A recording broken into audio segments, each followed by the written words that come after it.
Olá galera, eu sou a Rough Girl e hoje nós iremos falar sobre a última parte sobre o livro Anatomia do Estado.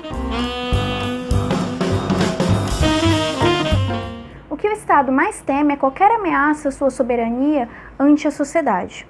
Destronar o rei por meio de conquista por outro Estado ou por revolta interna, que seria a população se revoltar contra o governo, são duas formas de morte ao Estado que o Rothbard nos apresenta.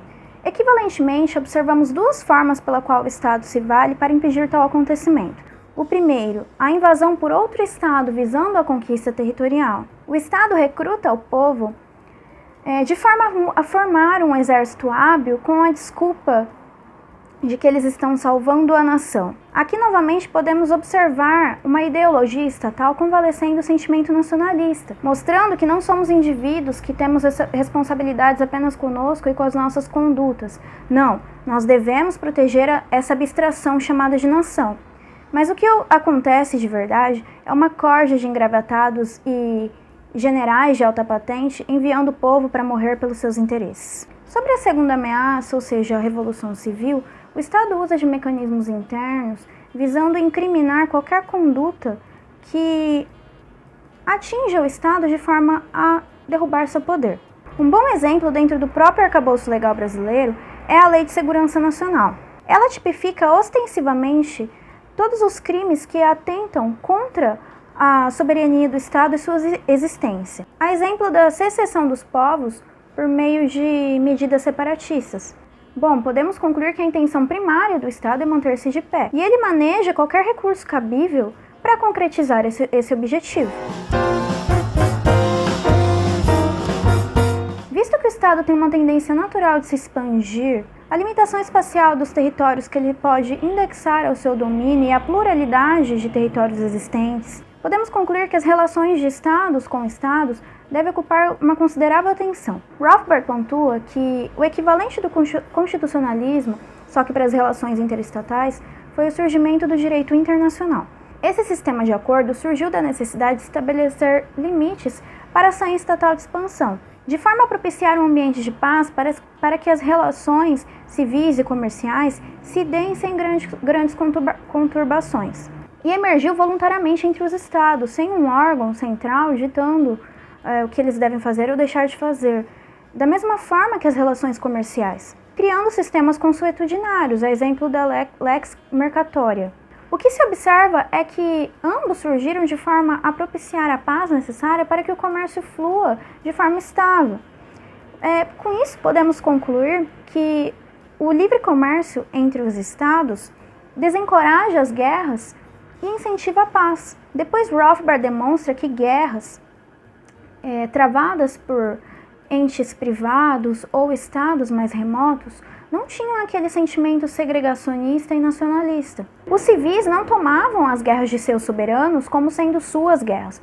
Na realidade, não existia essa correspondência entre soberano e civil perante os seus interesses. Bom, com isso podemos deduzir que o Estado democrático que induziu esse sentimento nacionalista perante as guerras. Aliás, é muito mais conveniente incutir o nacionalismo para que seja mais vantajoso, porque naquela época das guerras, as pessoas viam como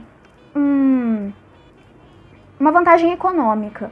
Então não era difícil ou forçoso o ingresso deles. Eles viam nisso uma oportunidade de melhorarem de vida e quem sabe até enriquecerem. Nessa época a guerra era composta por mercenários.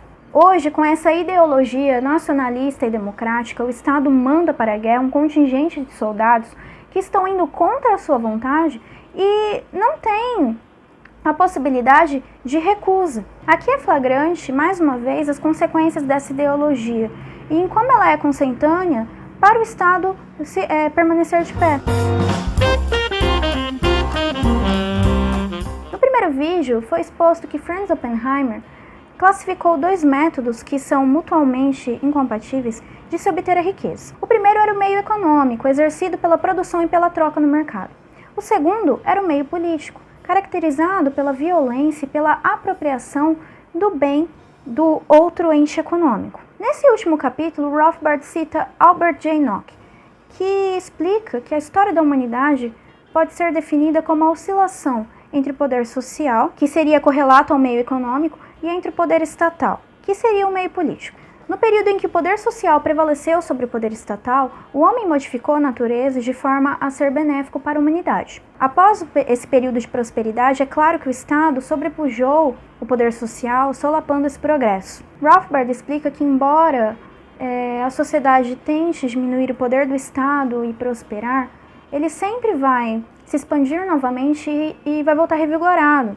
Enquanto o século XVIII e XIX foi caracterizado por uma expressão social muito grande, o século XX mostrou uma revolta do Leviatã mais arrojado e aprimorado. Bom, podemos concluir que o Estado, mesmo sendo mais moderno e complexo, ainda permanece com aquelas diretrizes intrincadas, enraizadas nele.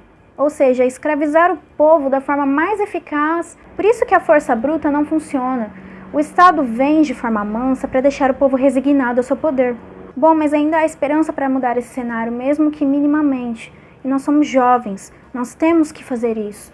E o Rothbard disse: o maior mal ao Estado é a crítica intelectual independente. Então critique-o, exponha-o. Antes de lutarmos contra o rei, é preciso despi-lo. Bom, se você gostou do vídeo, se inscreva no canal, curta a nossa página no Facebook, não se esqueça de olhar a descrição para obter os artigos, curta e compartilhe os vídeos e muito obrigada!